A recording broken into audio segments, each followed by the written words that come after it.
Good morning students. पिछले 2-3 video में हमने डीसी मोटर स्टार्टर्स के बारे में डिस्कस किया था कि किस प्रकार की डीसी मोटर के लिए किस प्रकार के स्टार्टर का हम प्रयोग करेंगे। आज का जो हमारा टॉपिक है वो है speed control of DC Motors.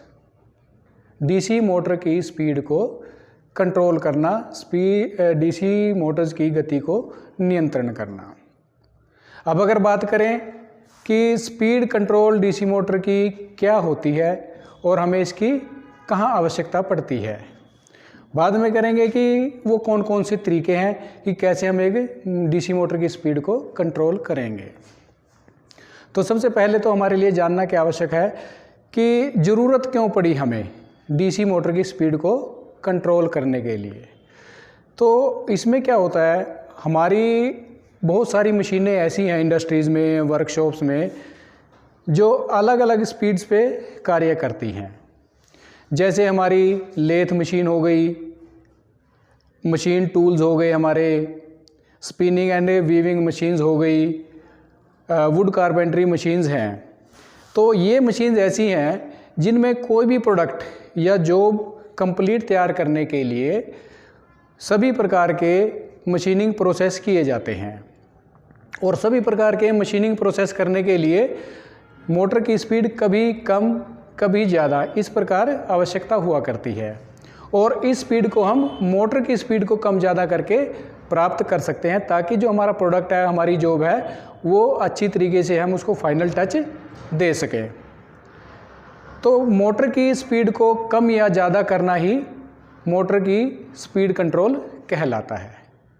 अब ये जो मोटर की स्पीड कम या ज़्यादा हुआ करती है, ऐसा नहीं है कि अगर हमें स्पीड कम चाहिए तो हम उसको छोटा डिज़ाइन कर देंगे तो स्पीड कम हो जाएगी। ना ही ऐसा है कि ज़्यादा स्पीड अगर हमें चाहिए तो हम मोटर के डिज़ाइन को बड़ा कर देंगे, उसका साइज़ बढ़ा देंगे तो उसकी स्पीड ज़्यादा हो जाएगी। ऐसा नहीं है। तो इस टॉपिक में हम आज के टॉपिक में यही करेंगे कि एक डीसी मोटर को गति की नियंत्रण हम कैसे कर सकते हैं, चाहे वो हमारी डीसी शंट मोटर है, चाहे वो हमारी डीसी सीरीज मोटर है। तो आज का टॉपिक हम डिस्कस करेंगे स्पीड कंट्रोल ऑफ डीसी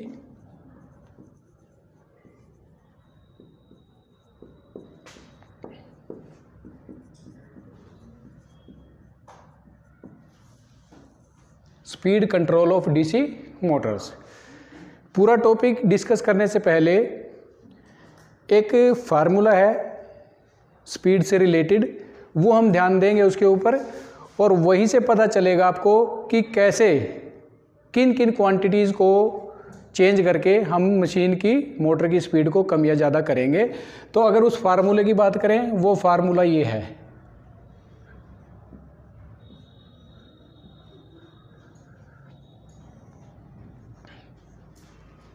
इस फार्मूले के अकॉर्डिंग क्या है, जो डीसी मोटर की स्पीड है वो अप्लाइड वोल्टेज और आर्मेचर में होने वाले वोल्टेज ड्रॉप के डायरेक्टली प्रोपोर्शनल है और जो फील्ड फ्लक्स है उसके इन्वर्सली प्रोपोर्शनल है। अब इस फार्मूले के अकॉर्डिंग ही हम डीसी शंट मोटर और डीसी सीरीज मोटर की स्पीड को कंट्रोल करेंगे। और वो कैसे होगी, उसके लिए हमारे पास चाहे डीसी सीरीज मोटर है चाहे डीसी शंट मोटर है, दोनों की अगर हमने स्पीड कंट्रोल करनी है तो सीधी सी बात है कि या तो हम फील्ड में कुछ चेंज करेंगे या फिर आर्मेचर में कुछ चेंज करेंगे। दोनों में से कहीं पर भी चेंज करेंगे हम तो उसकी स्पीड में फ़र्क आएगा, कम या ज़्यादा हो जाएगी। अब इन्हीं दोनों तरीकों से डीसी शंट मोटर और डीसी सीरीज मोटर की स्पीड को कंट्रोल कैसे करेंगे वो हम डिस्कस करेंगे। तो सबसे पहले हम करेंगे DC shunt motor. DC shunt motor की स्पीड को कंट्रोल कैसे करेंगे, अगर आर्मेचर और फील्ड दोनों मेथड देखें तो पहला मेथड हम करेंगे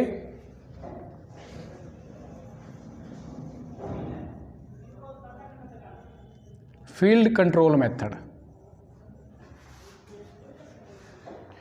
डीसी शंट मोटर की स्पीड कंट्रोल करने के लिए सबसे पहले हम मेथड अपनाएंगे field control method.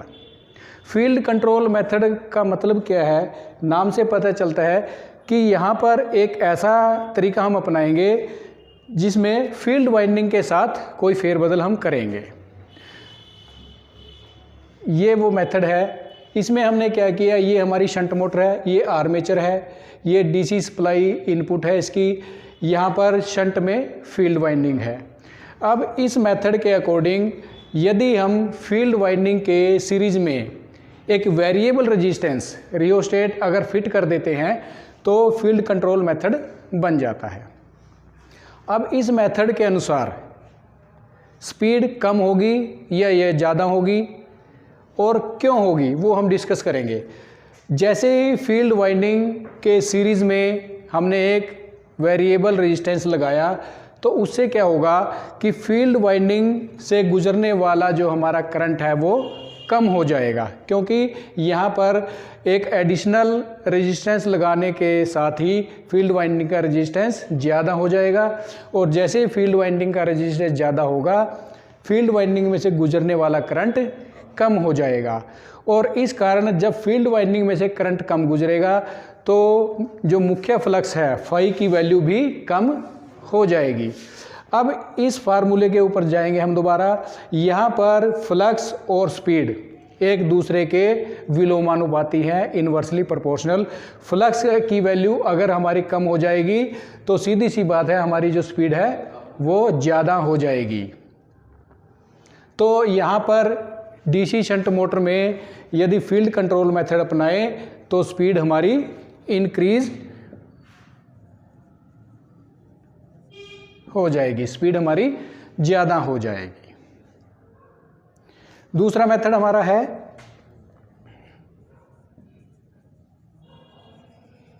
Armature control method.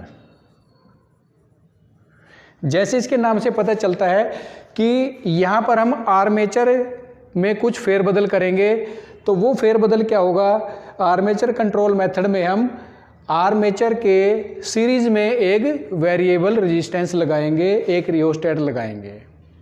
ऐसा करने से क्या होगा, जो हमारा आर्मेचर रेजिस्टेंस है वो ज़्यादा हो जाएगा, क्योंकि आर्मेचर वाइंडिंग का एक अपना रेजिस्टेंस है और उसके सीरीज में हमने एक एक्सटर्नल रेजिस्टेंस और जोड़ दिया है। तो फाइनली आर्मेचर का हमारा जो रेजिस्टेंस है वो ज़्यादा हो जाएगा। और आर्मेचर रेजिस्टेंस ज़्यादा होने से जो ये वैल्यू है IAR है, जो वोल्टेज ड्रॉप होंगे, इसको बोलते हैं वोल्टेज ड्रॉप। आर्मेचर के वोल्टेज ड्रॉप ज़्यादा हो जाएंगे और जैसे ही आर्मेचर के वोल्टेज ड्रॉप ज़्यादा होंगे V की वैल्यू कम हो जाएगी। और क्योंकि हमारा जो वोल्टेज है वो स्पीड के डायरेक्टली प्रोपोर्शनल है, समानुपाती है, तो वोल्टेज कम होने के साथ साथ हमारी स्पीड भी कम हो जाएगी। तो आर्मेचर कंट्रोल मेथड से हमें स्पीड कम होके मिलेगी,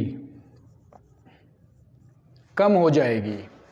तो डीसी शंट मोटर को फील्ड से और आर्मेचर से कंट्रोल करके स्पीड हम कम ज़्यादा कर सकते हैं। फील्ड कंट्रोल मेथड से स्पीड ज़्यादा हमें मिलेगी और आर्मेचर कंट्रोल मेथड से हमें स्पीड कम होकर मिलेगी।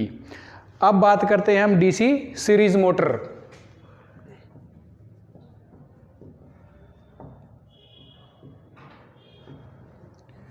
डीसी सीरीज मोटर की स्पीड को कैसे कंट्रोल करेंगे, तरीका वही है, आर्मेचर और फील्ड दोनों में ही कुछ बदलाव करेंगे। तो सबसे पहला है field diverter method.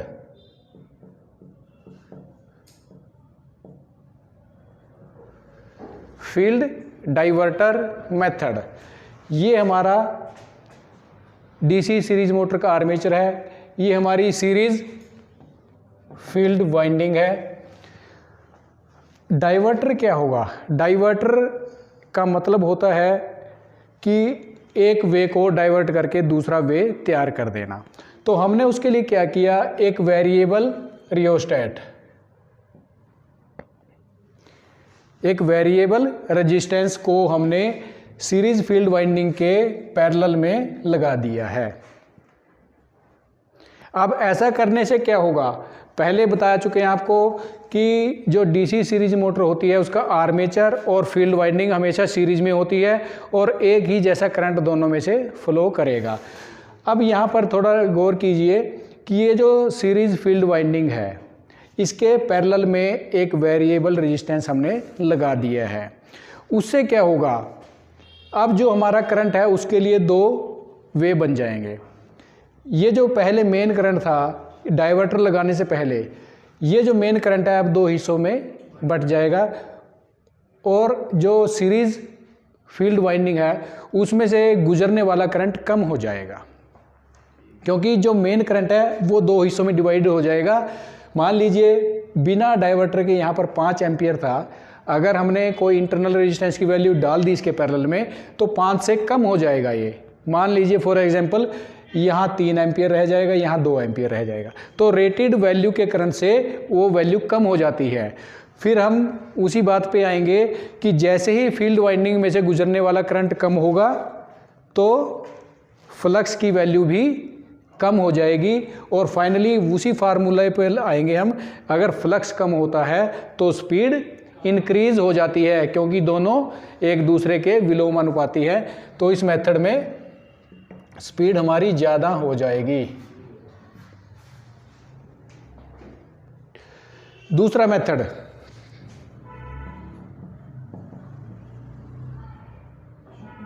Armature diverter method.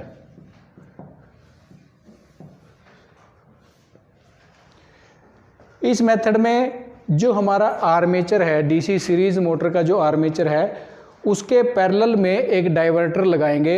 Diverter कोई चीज़ नहीं है, डाइवर्टर एक वेरिएबल रेजिस्टेंस है रियोस्टेट, वो आर्मेचर के हम पैरेलल में लगाएंगे।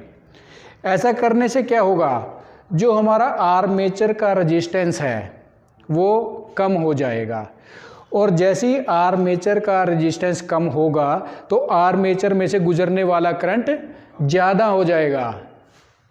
रेजिस्टेंस कम होता है तो करंट ज़्यादा गुजरता है। ये ऐसा करने से आर्मेचर का रेजिस्टेंस कम हो जाएगा तो आर्मेचर में से गुजरने वाला करंट ज़्यादा हो जाएगा। आर्मेचर हमारा मेन सप्लाई से अधिक करंट लेना शुरू करेगा। और जैसा पहले बता चुके हैं कि सीरीज फील्ड वाइंडिंग भी आर्मेचर के सीरीज में होती है। अगर करंट की वैल्यू यहाँ बढ़ेगी तो यहाँ पर भी ज़्यादा हो जाएगी। और फील्ड वाइंडिंग में जब करंट की वैल्यू ज़्यादा होती है तो फ्लक्स की वैल्यू भी ज़्यादा हो जाएगी। और इसी फार्मूले के अनुसार फ्लक्स की वैल्यू ज़्यादा होगी तो स्पीड की वैल्यू कम हो जाएगी, क्योंकि स्पीड और फ्लक्स एक दूसरे के इन्वर्सली प्रोपोर्शनल है। तो यहाँ पर स्पीड हमारी डिक्रीज हो जाएगी। तो फाइनली चाहे हमारी डीसी शंट मोटर है, चाहे वो हमारी डीसी सीरीज मोटर है, ये स्टडी करने के बाद हमें फाइनली क्या पता चला कि डीसी मोटर्स की स्पीड को हम दो तरीके से कंट्रोल कर सकते हैं, या तो उसकी फील्ड वाइंडिंग में कोई फेरबदल करके या फिर आर्मेचर में कोई फेरबदल करके हम उसकी स्पीड को कम ज़्यादा कर सकते हैं।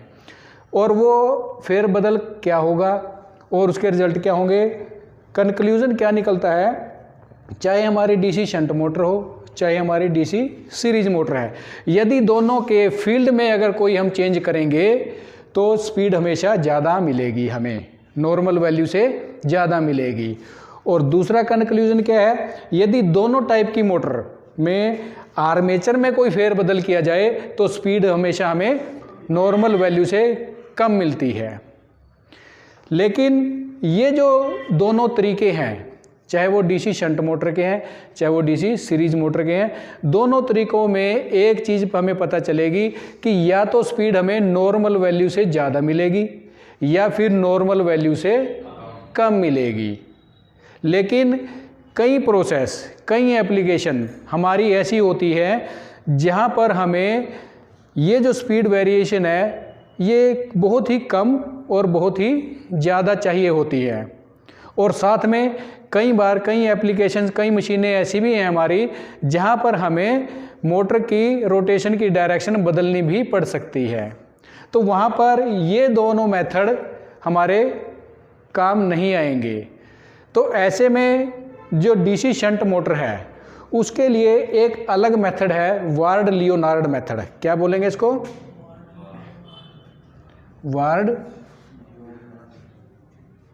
Leonard method.